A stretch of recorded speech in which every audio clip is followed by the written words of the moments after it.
Bonjour et bienvenue dans la chaîne Mathématiques Sciences. Aujourd'hui, je vais présenter et expliquer une nouvelle vidéo, qui est une vidéo en mathématiques pour les 3e, dans laquelle ici nous allons parler des diagrammes à barres. Ok.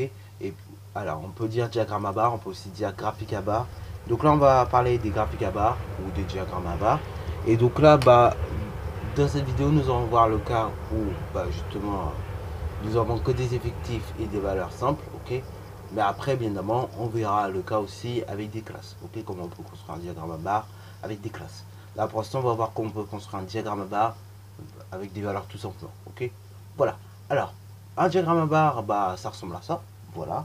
Et donc, un diagramme à barres, si vous regardez bien comment il est fait, vous avez toujours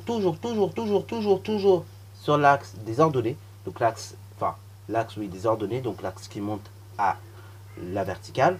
Donc cet axe qui monte à la verticale, qui s'appelle l'axe des ordonnées, et bien justement, toujours sur cet axe des ordonnées, vous voyez, on a toujours l'effectif. Ok, donc les effectifs seront toujours placés là, sur l'axe des ordonnées. Ok, sur l'axe des abscisses, en revanche, vous aurez toujours le caractère étudié. Ok, donc ça peut être des notes, ça peut être des valeurs, ça peut être le nombre de dents, ça peut être pas mal de choses. Ok, voilà. Et puis donc, en gros, c'est comme ça que ça se fait. Alors, un diagramme, donc, comme vous pouvez le voir, à barre, et un diagramme à barre, on va s'entraîner ça en lire, mais donc un diagramme à barre, vous voyez que la hauteur en fait des bâtons est proportionnelle à l'effectif. Plus l'effectif est grand, plus vous allez avoir de bâtons grands. Par exemple, si vous prenez, donc par exemple sur le diagramme que je vous projette, voilà, donc si on vous prend justement une valeur à l'effectif 2 et une valeur à l'effectif 4, vous voyez que le bâton qui représente en fait l'effectif 4, pardon, est beaucoup plus haut que le bâton qui représente l'effectif 2. Vous le voyez très bien. Donc voilà. En gros, il y a la proportionnalité en fait entre la hauteur du bâton et donc tout simplement ce qu'elle représente. Ok, donc la hauteur du bâton et l'effectif. Alors voilà, donc ça je vous ai tout dit là-dessus. Au niveau donc des diagrammes à barres, dernière chose que vous savez, parce que je l'ai répété les années précédentes, un diagramme à barres, les deux axes du diagramme à barres sont perpendiculaires. En gros, ça fait un repère, ou presque, un repère à moitié terminé du coup, mais donc voilà, un repère orthogonal, plus précisément à moitié terminé, ou bien par moment un repère orthonormé, mais donc voilà. Donc voilà, il faut bien prendre en compte cela.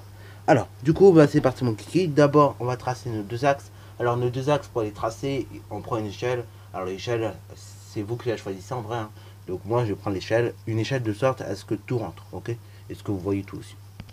Alors là, je sais que vous allez avoir, je sais qu'ils vont me dire, je sais il va y avoir des sonnettes d'alarme qui vont me dire, ah, mais justement, pour les notes, il manque 11, 12. Je sais, je n'ai pas pris 11 et 12 parce qu'il n'y en avait pas. Donc, du coup, voilà, c'est normal, ok. Ne vous inquiétez pas pour si peu, ok. Bon, là, donc, on va réaliser le diagramme, voilà, comme vous pouvez le constater. Et donc, le diagramme, on va le réaliser de sorte à ce que en fait vos hauteurs de bâton soient proportionnelles aux effectifs. Ok, donc là du coup ici on a noté le caractère comme vous pouvez le voir. Donc ici c'est une note et on a noté les effectifs. Donc les effectifs ne dépassaient pas plus de 10. Donc je fais de sorte à ce que mes bâtons et plus précisément mes petits axes, mes petites graduations ici en fait, ne dépassent pas, vous voyez, je fais en sorte que ça rentre. Donc du coup c'est parti mon kiki. Donc là je vais vous montrer un petit peu la méthode. Après bien évidemment je pense que vous allez comprendre très vite parce qu'en soi c'est assez répétitif et donc c'est assez inductif. Ok, donc du coup voilà. Alors premièrement donc on regarde pour ceux qui ont 10, on voit qu'en fait ils sont deux personnes à avoir eu 10. Donc du coup là je vais faire un rectangle qui va monter jusqu'à 2. Voilà, comme ci-dessous. Une fois que j'ai fait mon rectangle qui monte jusqu'à 2, et après je regarde la suite. Donc là je vois que par la note 13 en revanche il y a 10 personnes, donc quasiment tout l'effectif, qui a eu en fait 13. Ok, donc là je fais un rectangle qui monte jusqu'à 13, voilà, comme vous pouvez le voir ici, et après je le ferme, et ainsi de suite, et ainsi de suite. Ok, donc je ferme mon rectangle, et après je descends.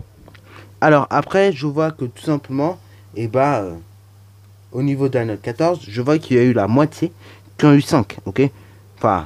Donc la moitié de tout à l'heure qui a eu 5. Qui a eu 14, pardon. Donc ça fait 5 personnes. Donc là, pareil, je fais un petit rectangle qui monte jusqu'à 5 et je descends. Ensuite, je vois que pour 17, il y en a, ils sont seulement 2 à avoir eu la note 17. Donc là, pareil, je fais un rectangle, mais qui monte jusqu'à 2, ok, depuis 17. Et après, je vois que pour 18, il y en a 4 qui ont eu. donc 18. Donc là, je fais un rectangle qui monte jusqu'à 18.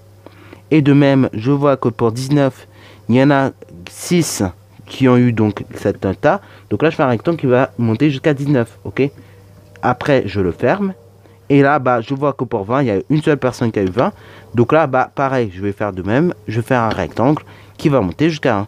Et là, je vais complètement mon rectangle. Et là, c'est la fin du graphique.